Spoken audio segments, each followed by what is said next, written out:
సభలో అంతమంది ఉంటే ఒక్కడు శివుని ఇల్లాలు అమ్మవారు వచ్చిందని అన్నవాడు లేడు. ఆవిడ లోపలికి వెళ్ళలేదు.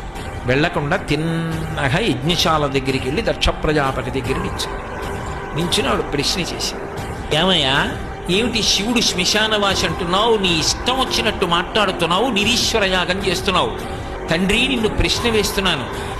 లోకంలో పైకి అమంగళంగా కనపడతాడు, ఏదో కపాలమాల వేసుకుంటాడు, కానీ నిజంగా లోకంలో ఏదైనా అమంగళమైంది కనపడింది అనుకోండి, శివ అంటాడు. ఆయన పైకి అమంగళంగా కనపడతాడు, కానీ ఆయనంత మంగళప్రదుడు లోకమునందు లేడు. నీకు తెలియదా ఈ విషయం? ఆయన చేతకాక పట్టుకున్నాడా? ఆయన శ్మశానంలో ఎందుకుంటాడో నీకు తెలీదా?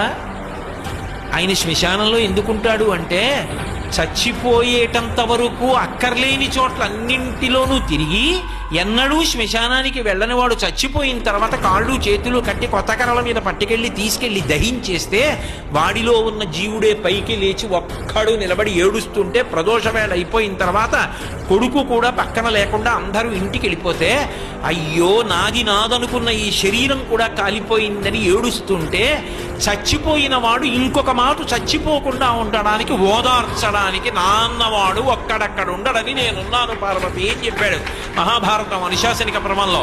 అంతటి ఉదారుడు నీకు తెలియదా? ప్రజాపతివి, నీ తండ్రి బ్రహ్మగారు కోరితే కదా అక్కడ ఉంటున్నాడు, తప్ప ఆయనకి చేతకాక కైలాసం ఉన్నవాడు అక్కడ ఉంటున్నది.